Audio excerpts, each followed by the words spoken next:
अस्सलाम वालेकुम, मैं हूं दिल इम्तियाज़ और आप देख रहे हैं तख्ती ऑनलाइन। अहमद जंगल की तरफ रवाना हुआ। आहिस्ता आहिस्ता दिन ढलने लगा और वो जंगल में गुम हो चुका था। कुछ देर के बाद उसे दूर से एक कुआं नजर आया। उसे बहुत ज़्यादा प्यास लगी थी। वो जल्दी से कुएं की तरफ भागा और देखने लगा कि उसके अंदर पानी है कि नहीं। लेकिन उसका पाँव स्लिप हुआ और वो कुएं के अंदर गिर गया। अब वो बाहर कैसे निकले, क्योंकि ये तो एक कुआं है और कुएं से बाहर निकलने के लिए या तो उसको पर लगे होने चाहिए जो उसको फोर्स प्रोवाइड कर सकें कि वो कुएं से बाहर आ जाए, या फिर बाहर से कुछ लोग कुएं के अंदर रस्सी फेंकें जिसके जरिए वो फोर्स लगाएं और वो कुएं से बाहर आ सके। अहमद को ये पता चल गया कि दोनों सूरतों में उसे फोर्स चाहिए कि वो कुएं से बाहर आ सके। यही चीज हमें आज से 100 साल पहले आइंस्टाइन, जो कि एक बहुत मशहूर साइंसदान हैं, उन्होंने बताई थी कि अगर हम कायनात को देखें चादर की तरह है जिसे स्पेस टाइम कहा जाता है, और उसमें जब भी मैटर की चीज हम रखते हैं तो वो उसके गिर्द एक कुआं बनाती है, और उस कुएं से, उस गड्ढे से, उस स्पेस टाइम कर्वेचर से बाहर निकलने के लिए हमें फोर्स चाहिए। और ये फोर्स हमें प्रोवाइड करते हैं रॉकेट्स, जो कि हमें स्पेस में लेके जाते हैं। तो जब हमने ज़मीन से बाहर निकलना है तो आप यूं ही समझिए जैसे कि हम एक ग्रेविटी वेल से बाहर निकलने की कोशिश कर रहे हैं, और उसके लिए हमें फोर्स प्रोवाइड करते हैं रॉकेट्स, और उनमें हम फ्यूल जलाते हैं जिससे हमें ये फोर्स मिलती है। तो मैं आपको यहाँ पर दो इक्वेशंस दिखाऊंगा। पहली इक्वेशन है ड्रैग फोर्स की। तो जब रॉकेट जमीन से उड़ता है हवा में तो उस पर हवा की एक फोर्स लगती है जो कि ड्रैग फोर्स कहलाती है। लेकिन अगर आप इसकी इक्वेशन देखें तो इसमें स्पीड का स्क्वायर आ रहा है। इसका मतलब यह है कि स्पीड जैसे जैसे बढ़ेगी उसके स्क्वायर के मुताबिक ये ड्रैग फोर्स ज्यादा लगना शुरू हो जाएगी। सपोज करते हैं कि विदाउट यूनिट स्पीड 1 है तो ड्रैग फोर्स भी 1 होगी। अब स्पीड दुगनी की 2 हो गई तो ड्रैग फोर्स 4 होगी। अगर स्पीड 3 हुई तो ड्रैग फोर्स 9 होगी। लेकिन अब हम आते हैं रॉकेट के फ्यूल की तरफ, पावर की तरफ, कि इस ड्रैग फोर्स के लिए, इसको ओवरकम करने के लिए उसे कितने फ्यूल की जरूरत है, पावर रिक्वायरमेंट रॉकेट की क्या है। और यहां आपको इक्वेशन में स्पीड का क्यूब नजर आ रहा है। अगर आप नीचे वाली इक्वेशन देखें, इसका मतलब यह है कि अगर आपकी स्पीड 1 है तो आपको फ्यूल भी, सपोज करते हैं, 1 टैंक चाहिए। लेकिन अगर आपकी स्पीड 2 होती है तो आपको फ्यूल क्यूब, यानी 2 का क्यूब 8 टैंक्स चाहिए। अगर आपकी स्पीड 3 गुना यानी 3 होती है तो आपको 27 टैंक्स फ्यूल के चाहिए। तो इससे आपको अंदाजा हो गया होगा कि पावर के लिए फ्यूल की कंजम्पशन क्यूब के साथ, स्पीड के क्यूब के साथ वेरी करती है। मैं आपको यह भी बता दूं कि ग्रेविटी वेल से बाहर निकलने के लिए हमें एक मिनिमम अमाउंट ऑफ वेलोसिटी चाहिए। कम से कम उतनी वेलोसिटी हम हासिल करेंगे तो हम ग्रेविटी वेल से बाहर निकल सकते हैं। इस स्केप वेलोसिटी का मैंने आपको यहाँ पर फॉर्मूला दिखाया। तो अगर आपने ज़मीन से बाहर जाना है तो ज़मीन की ग्रेविटी को हम जी से डिनोट करते हैं, ज़मीन के मैस को एम से, और रेडियस, ज़मीन के सेंटर से लेकर उसकी सतह तक का रेडियस आर कहलाता है। तो हम बड़े आराम से ज़मीन से बाहर जाने के लिए, अगर हम स्पेस में जा रहे हैं तो हम बड़े आराम से स्केप वेलोसिटी कैलकुलेट कर सकते हैं। अगर हमने ज़मीन से बाहर स्पेस में जाना है, जिस तरह अमूमन सैटेलाइट्स जाती हैं, तो हमें 18,000 मील फी घंटे की रफ्तार, तभी हम ज़मीन की कशिश शकल से बाहर निकल सकेंगे। लेकिन अगर हमने मरीख पर जाना है तो कुछ और अवामिल भी बीच में आ जाते हैं। इसलिए अब हमें 25,000 मील फी घंटा की रफ्तार से रॉकेट को लॉन्च करना पड़ेगा ताकि वो मरीख तक पहुंच सके। चांद के लिए भी यही स्केप वेलोसिटी है। तो चांद के लिए अगर हमने जाना तो फिर भी 25,000 मील फी घंटा की रफ्तार से हमें रॉकेट को फायर करना पड़ेगा। उसकी स्केप वेलोसिटी इतनी होनी चाहिए। लेकिन अगर हम अपनी गैलेक्सी के एक सोलर सिस्टम से दूसरे सोलर सिस्टम में जाना चाहते हैं तो फिर हमें स्केप वेलोसिटी क्या चाहिए होगी? 95,000, 95,000 माइल्स पर आवर। लेकिन मेरा सवाल आपसे यह है कि ये डिफरेंट क्यों है? क्या आप कोई गैस कर सकता है? बिल्कुल, क्योंकि अब हमने जमीन के ग्रेविटी वेल से बाहर नहीं निकलना, बल्कि अब हमने सूरज के ग्रेविटी वेल से बाहर निकलना है। इसलिए इक्वेशन में सूरज की ग्रेविटेशनल फोर्स होगी, उसी का रेडियस होगा और उसका मास होगा। तो अब हमारे पास जो वैल्यू आएगी वो 95,000 माइल्स पर आवर आएगी। इसका मतलब यह है कि इतनी ज़्यादा स्पीड होगी उस रॉकेट की, तो वो हमारे सोलर सिस्टम से बाहर निकलने में कामयाब होगा और अगले सोलर सिस्टम तक पहुंच सकता है। तो मैं आपको यहाँ पर स्केप वेलोसिटीज दिखा रहा हूँ मुख्तलिफ प्लैनेट्स की। तो सबसे ज़्यादा स्केप वेलोसिटी किसकी है? जुपिटर की। और उसकी वजह है जुपिटर की ग्रेविटी भी सबसे ज़्यादा है। और सबसे कम स्केप वेलोसिटी किसकी होगी? उस प्लैनेट की जिसकी ग्रेविटी भी सबसे कम है। तो आपने खुद सोचना है और देखना है कि सबसे कम स्केप वेलोसिटी कहीं मरकरी की तो नहीं है। यहां पर मैं आपको यह भी बताता चलूं कि कुछ डायमेंशंस आपको क्लियर होनी चाहिए। अगर मेरे हाथ में ग्लोब है, जो कि अमूमन जमीन का ग्लोब हमारे घरों में भी मौजूद होता है, तो सूरज उससे 6 मील के फासले पर होगा। हम स्केल ले रहे हैं कि जमीन का जो ग्लोब है वो हमारे घरों में जो मौजूद ग्लोब होते हैं उनके बराबर है। तो सूरज 6 मील दूर होगा और मार्स दूसरी तरफ 3 मील दूर होगा। चांद सिर्फ 10 फीट के फासले पर होगा, लेकिन सैटेलाइट जो जमीन के गिर्द घूमती है ये सिर्फ 1 इंच के फासले पर है। तो इससे आपको अंदाजा हो गया होगा कि फासले, उनका तस्वर आपको आ गया होगा। मैं आपको ये बता दूं कि हमारी ज़मीन मूव करती है, रोटेट करती है, लेकिन ये रोटेशनल स्पीड पोल्स पर ज़ीरो होती है। लेकिन जैसे जैसे हम इक्वेटर की तरफ आते हैं तो ज़मीन की रफ्तार तेज़ होती जाती है। ज़मीन के इक्वेटर पर ज़मीन की रफ्तार तकरीबन 1000 से 1500 मील फी घंटा होती है और इसी रफ्तार को हम इस्तेमाल करते हैं रॉकेट को चलाने के लिए, क्योंकि ज़मीन की स्पिन रॉकेट को बूस्ट दे सकती है। मैं आपको ये चीज़ एक एग्जांपल के साथ बताता हूँ। अगर आप देखें तो यहाँ पर हमारे पास एक जो कि गोल गोल घूमता है, और अगर इस बच्चे ने सामने वाले खंबे को हाथ लगाना है जाकर, तो फिर ये झूला, राइट साइड की बात कर रहा हूँ, एंटी क्लॉकवाइज घूम रहा है। तो बच्चा किस तरफ से जंप लगाए तो वो तेजी से उस खंबे की तरफ जा सकता है? बिल्कुल, तो वो राइट साइड से जंप लगाएगा। ये देखिए, ये एरो बना हुआ है, क्योंकि झूले की स्पिन उसको फेवर कर रही होगी। झूले से जब वो बाहर की तरफ जाएगा तो उसे इनर्शिया मिलेगा झूले की वजह से।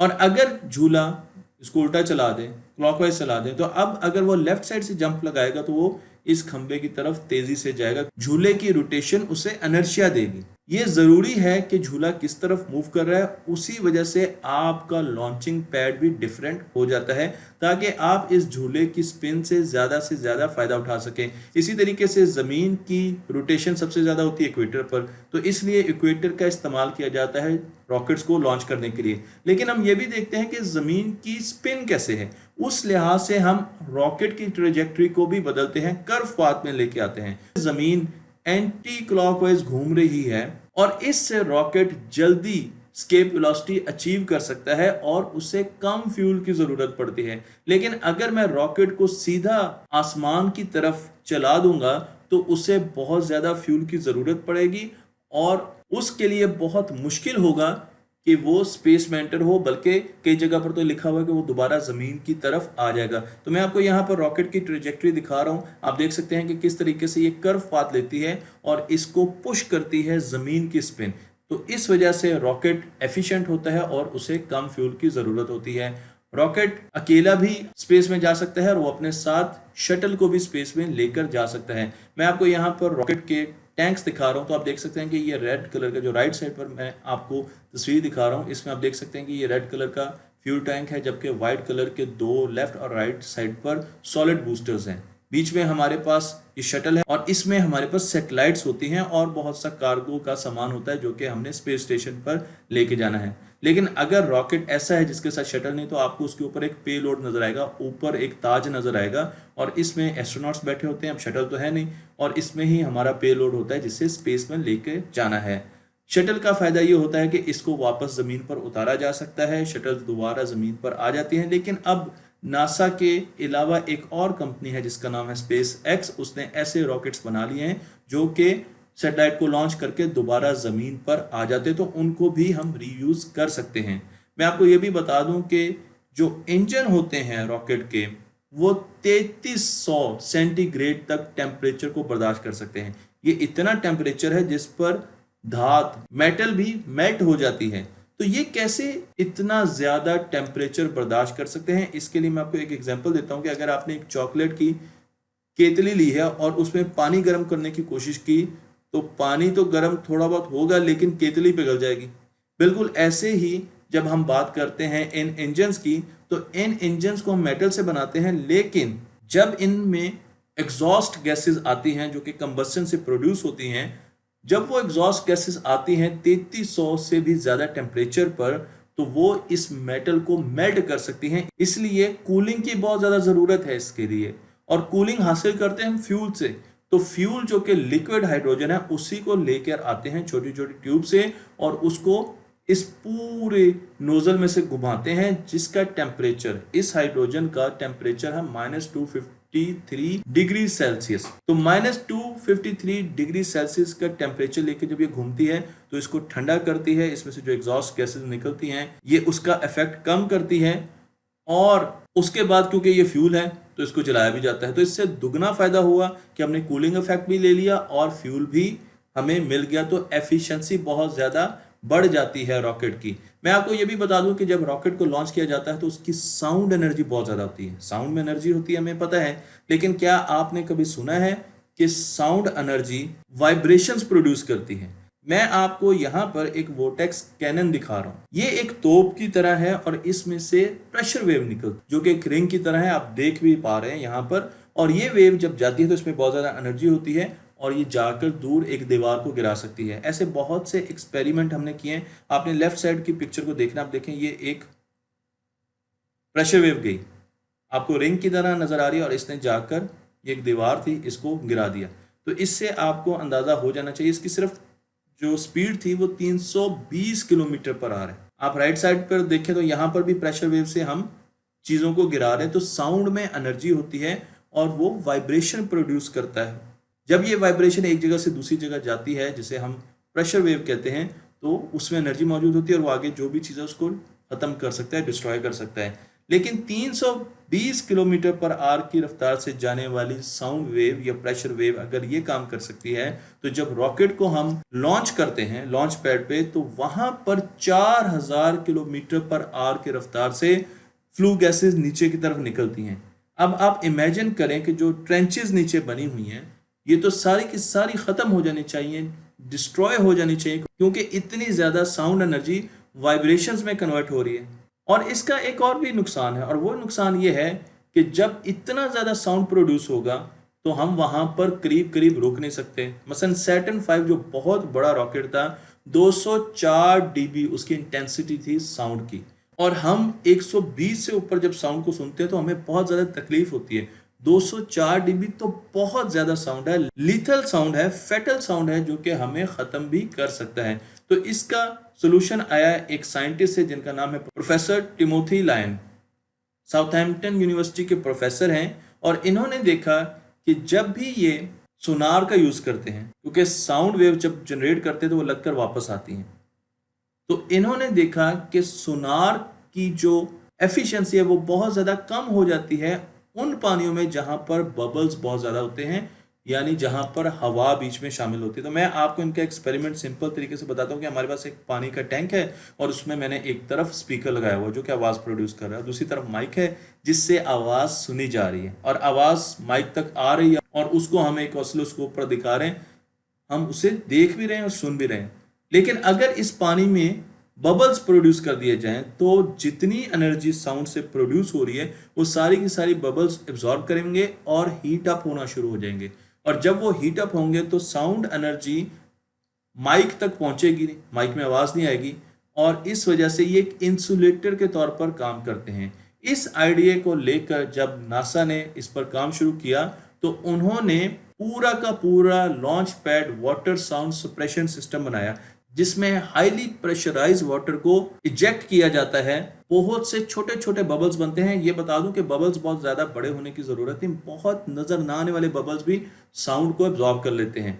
तो आपको यहाँ पर नज़र आ रहा है कि इस पूरे सिस्टम की टेस्टिंग हो रही है जिसमें प्रेशराइज वाटर निकाला जा रहा है। और आप देखते होंगे कि जब भी हम रॉकेट तो नीचे से बहुत तेजी से आपको पानी नजर आएगा। आपने देखना है इस वीडियो को,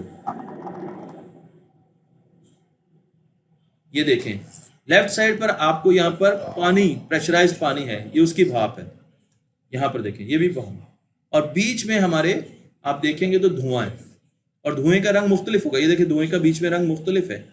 लेफ्ट और राइट साइड पर आपको वो भाप नजर आ रही है। बिल्कुल इसी वजह से हम साउंड को कंट्रोल करते हैं और वाइब्रेशंस को कंट्रोल करते हैं, क्योंकि अगर इतनी ज़्यादा वाइब्रेशंस होंगी तो वो तो पूरा का पूरा लॉन्चिंग पैड को तबाह कर सकती हैं।